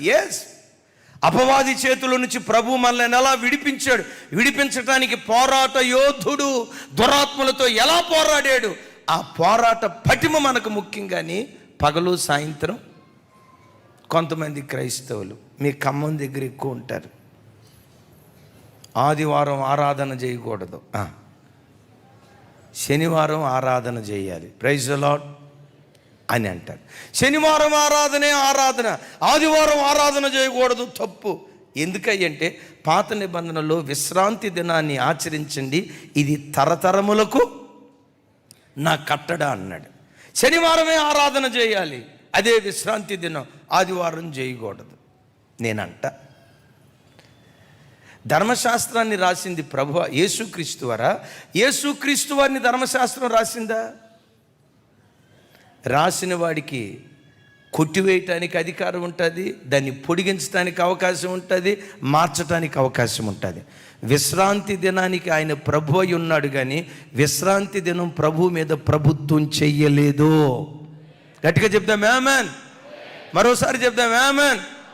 ఇప్పుడు కేసీఆర్ గారు ఉన్నప్పుడు ప్రగతి భవనం ఉంది. ప్రగతి భవనానికి ముందేమున్నాయంటే అప్పుడు చెప్పాలి. మీకు తెలియని అమ్మా, నేనే మీ దగ్గర తెలుసుకోవాలా? ప్రగతి భవనం ముందు గేట్లు ఉన్నాయంట. రేవంత్ రెడ్డి గారు వచ్చాడు, నువ్వు గేట్లు ఎత్తడానికి లేదు అని అనటానికి లేదు.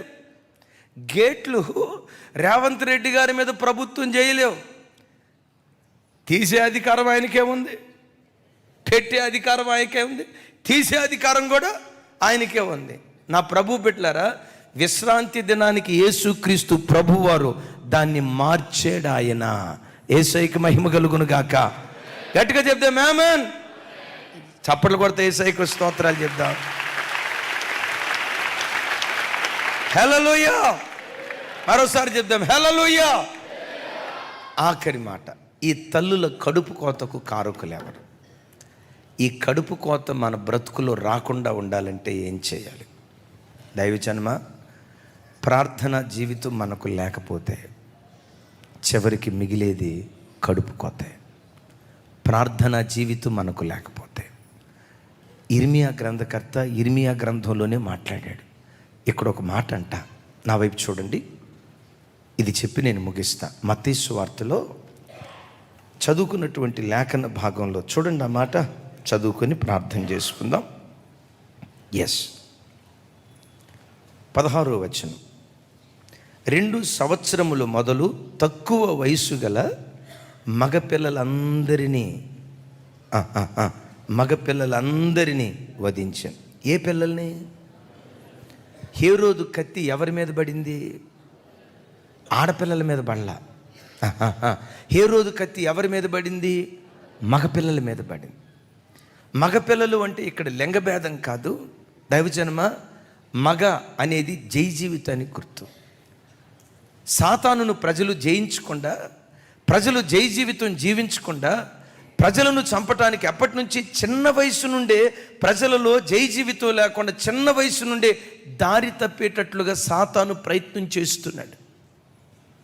మీరు ఎప్పుడైనా చూడండి, దేవుని కొరకు ఎవడు జై జీవితం జీవించాలని అనుకుంటాడో, దేవుని కొరకు బ్రతకాలనుకుంటాడో, దేవుని మార్గంలో నడవాలి, ఓ రోషం కలిగిన క్రైస్తవ జీవితం ప్రభు కొరకు చేయాలని ఏ వ్యక్తి తీర్మానం చేసుకుంటాడో, ఆ ఆలోచన పుట్టిన తోడనే దాన్ని చంపాలని సాతాను ప్రయత్నం చేస్తాడు.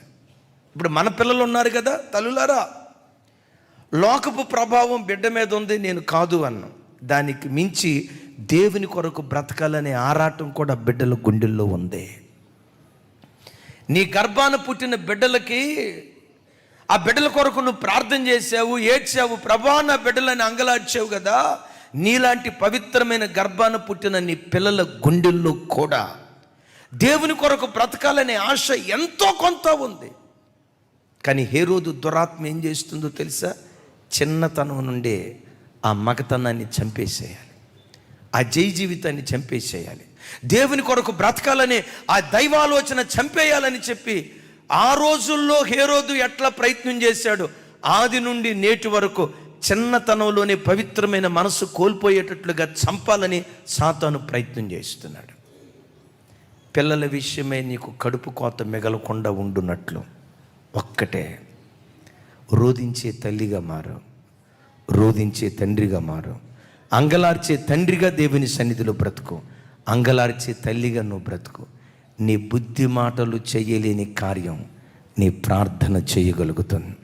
నీ బుద్ధి మాటలు చేయలేని కార్యం నీ ప్రార్థన చేయగలుగుతుంది. విచిత్రం షిలోహు ప్రార్థన మందిరంలో చాలామంది దారి తప్పిపోయారు.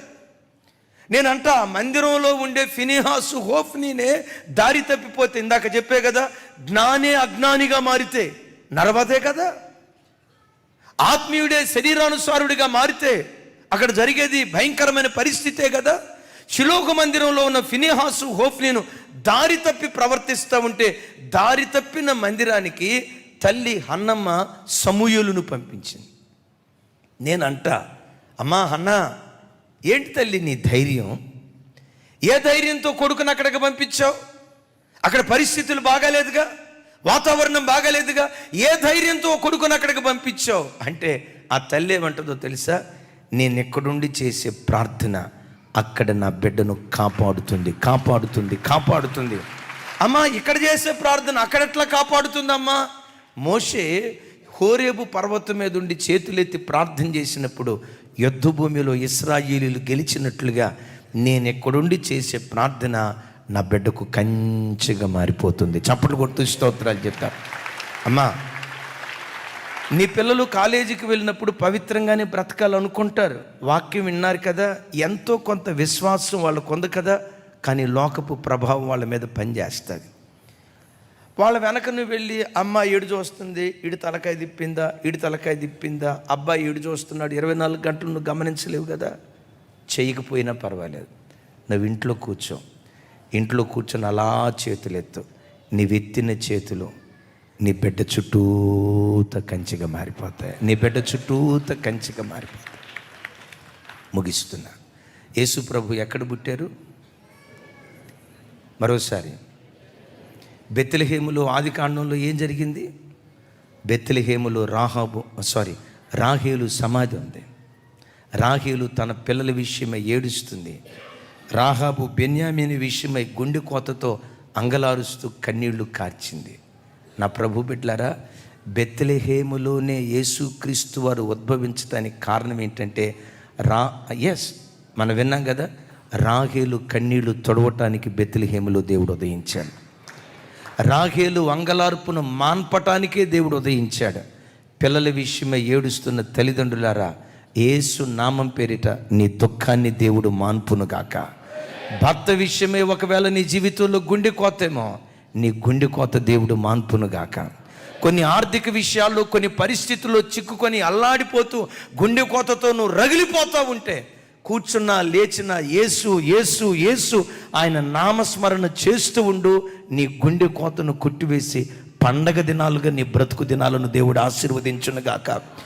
ఆయన చూడండి, బెత్లెహేములోనే పుట్టడానికి కారణం. రాహాబు, బెన్యామీనును గూర్చి ఏడుస్తున్నావు కదా, కొంచెం కాలం ఓపిక పట్టు. బెన్యామీను గోత్రంలో నుండి ఒక ధ్రువతారను నేను లేవనెత్తుతా. రాహేలు, బిడ్డ విషయమై ఏడుస్తున్నావు కదా, బెన్యామీను గోత్రం గురించి అంగలారుస్తున్నావు కదా, రాహేలు కొంచెం కాలం ఓపిక పట్టు, నీ గర్భాన్ని నేను ధన్యం చేస్తానని ప్రభు వాగ్దానం చేస్తే, ఆ బెన్యామీను గోత్రంలో నుండి దమస్కు గుమ్మం దగ్గర సౌలు బ్రతుకులో యేసుక్రీస్తు వారు పుట్టారు. యేసుక్రీస్తు వారు పుట్టారు. రాహేలు వంశావళిలో యేసుక్రీస్తు వారు ఉద్భవించారు. రాహాబు గర్భంలో పుట్టిన ఈ సౌలు పౌలుగా మారాడు. ఎట్లా మారాడో తెలుసా? అజ్ఞాని జ్ఞానిగా మారాడు. మరలా చెప్తాను, అజ్ఞాని జ్ఞానిగా మారాడు. ఎలా మారాడో తెలుసా? లేఖనాలను గతంలో అపార్థం చేసుకున్నాడు, కానీ ఇప్పుడు అర్థం చేసుకొని దేవత్వం యొక్క సర్వ పరిపూర్ణత యేసుక్రీస్తులోనే ఉందని విశ్వసించాడు. అంత మాత్రమే కాదు, ఈ పౌలు మారి బలమైన ప్రార్థన పరుడుగా మారాడు. చప్పట్లు కొడితే యేసయ్యకు స్తోత్రాలు చెప్తారు. బలమైన ప్రార్థనా పరుడుగా మారి యేసుక్రీస్తు వారు ఎంత దివ్యమైన సేవ చేశారో, నేను తప్పు చెప్పట్లేదు, వాస్తవమే ఇది. యేసుక్రీస్తు కంటే ఎక్కువ పరిచర్య చేసిన వాడు అపోస్తులుడైన పౌలు వారు. యేసుక్రీస్తు వారు ఇశ్రాయేలు దేశం ఒక్క చోటే సేవ చేశాడు. కానీ అద్భుతం, యేసయ్య ఒక మాట అన్నారు కదా, నా యందు విశ్వాసం ఉంచువాడు, థ్యాంక్ యూ, నా యందు విశ్వాసం ఉంచువాడు నాకంటే గొప్ప కార్యాలు చేస్తాడు అని అన్నారు కదా. నా వైపు చూడు, నాకంటే గొప్ప కార్యాలు చేస్తాడు అన్నారు కదా. రాహేలు గర్భంలో నుంచి ఉద్భవించిన పౌలు 2 ఖండాలను గడగడలాడించి ఒక ధ్రువతారగా మార్చబడ్డాడు. ఎక్కడ అడుగుపెట్టిన ప్రజలు ఏమన్నారో తెలుసా? భూలోకమును తలక్రిందులు చేయువారు ఎక్కడ కూడా వచ్చి ఉన్నారని మాట్లాడుతూ ఉంటే నేనంట, ఇప్పుడు నేను పౌలు రాహేలు అని చెప్తూ ఉంటే పరలోకంలో రాహేలమ్మ తల్లి గంతులేస్తూ ఉండి ఉంటుంది. పౌలు చేసిన సేవ రాహాబు అనుకుంది. నా గర్భం శాపగ్రస్తం అనుకున్నా. యేసుక్రీస్తు వారి జననం శాపగ్రస్తమైన నా గర్భాన్ని ధన్యకరమైన గర్భంగా దేవుడు మార్చాడు. పొగడ్తలు అంతేం ఇష్టపడతామని కాదు, కానీ నన్ను ప్రజలు మెచ్చుకున్న వాటిలో నాకెప్పటికీ నా చెవుల దగ్గర మారుమోగే ఒక ప్రశంస ఏంటో తెలుసా? నన్ను కన్న తల్లి ఇదే స్థలంలో నిలవబడి నన్ను తన గుండెల మీద హత్తుకుని ఒక మాట అంది. ఈ అమాయకురాలి గర్భాన, ఈ పేద తల్లి గర్భాన, అక్షర ముక్కరాని ఈ పేద తల్లి గర్భాన ఇంత గొప్ప దైవ సేవకుని కన్నందుకో నా గర్భం ధన్యమైపోయిందయ్యా. నువ్వు ఎట్లాగే సేవ చేయయ్యా, ఎట్లాగే సేవ చేయ. అలాగని పుట్టుకతోనే మంచోడిని ఏం కాదు, కొంచెం దారి తప్పా. ఆ తల్లి ప్రార్థన మరణంలో నుండి జీవానికి నన్ను దాటించింది. యేసుక్రీస్తు జననం నీ గర్భాన్ని ధన్యం చేయునుగాక, నీ వంశావళిని ధన్యం చేయునుగాక. శాపగ్రస్తమైన కాడిని ప్రజలకు ఆశీర్వాదకరమైన సంతతిగా నీ గర్భాన్ని దేవుడు ఆశీర్వదించునుగాక.